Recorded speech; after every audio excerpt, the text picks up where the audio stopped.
The truth isn't just about me and my gorgeous ego, it's also about your egos too. This is a Trews Comments edition. You Trewsers, you're a Trewser!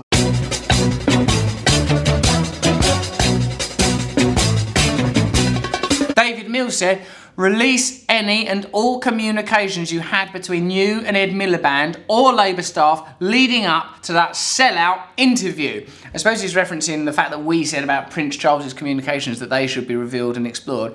Well, what basically happened is I asked a couple of people, do you think we should interview Ed Miliband and see if we can help get the Tories out of government? Because obviously it'd be good if out of all of the options that are available within the limited parameters of electoral democracy, the Greens would be the best, but we know, and even they know, that the Greens can't be elected because of the way that the first past the post is structured. So having said that, would it be better if Labour were in with the Tories? Well, not much, but a bit, yeah, but I mean it's a lot better if you're like my mate James's brother, not going to lose your independent living fund. He has now lost his independent living fund, he's a disabled geezer.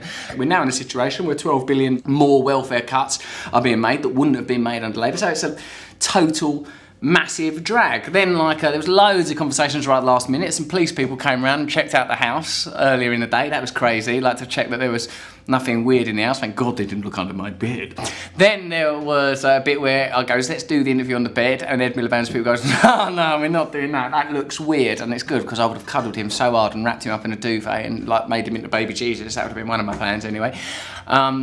Then there was a bit where the people were nervous because I've never voted, I'm not registered to vote. For me, the fuel of change has got to be genuine compassion and a sort of a legitimate hope that we can come together collectively and communities. We're about people coming together to make change. There was a little opportunity, it's only a small change could be made, but bang, we'll take it. Albert Aldwin says, champagne socialist. If anything, I'm an appletised alcoholic because I've not drunk for ages.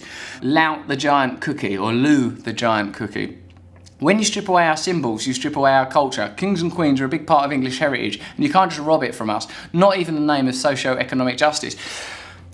Meaningless symbolism is part of the problem. I think our religious symbols have become empty and meaningless. Our social, monarchic, hierarchical symbols have become meaningless. I walked past the Old Bailey the other day, and it said something like, protecting the poor from the powerful above the Old Bailey. And I thought, shit, man, that's a total lie.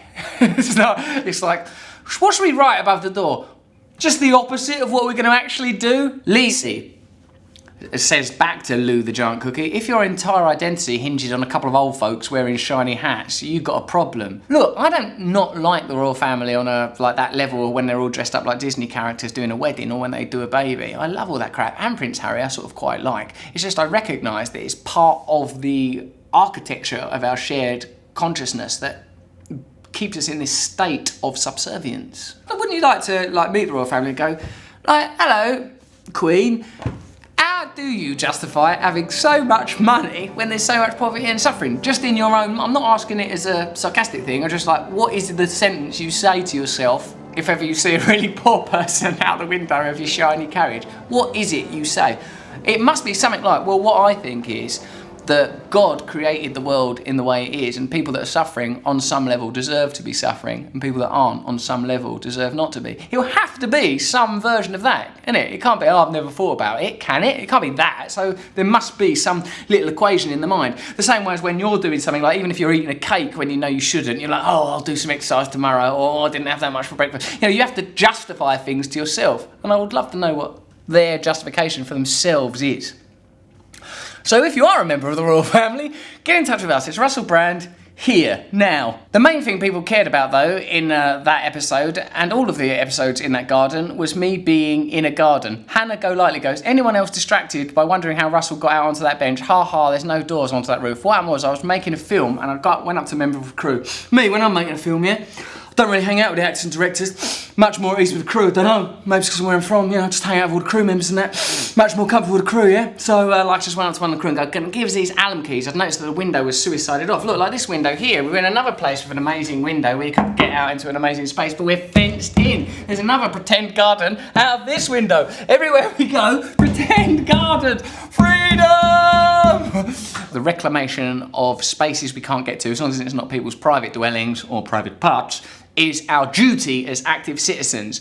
In fact, I'm thinking of starting up some campaign where we occupy loads of spaces, but like in interesting spaces that are artistically viable and intriguing. If you've got any ideas in that area, send them to me here, now. So that's how I go out there. Erd Not Grunt, that garden is the most popular character on the Trews. Humanity, who designed that rooftop garden? Yuck, bracken and pipe. I really get jealous when some secondary thing takes all the attention on the Trews. Do you remember the lemon tree? I used to do the Trews by sometimes. You comment to us, I comment to you. I killed it. Because it was getting too much attention. Oh, look at the lemon tree, it's grown another lemon. This is about me and my views. And yours as well. And occasionally a lemon tree and a garden. Well, thank you very much for your comments, for your abuse, for your insight and your inspiration. I'm Russell Brand and I love you, and you feel that love. True News, subscribe here.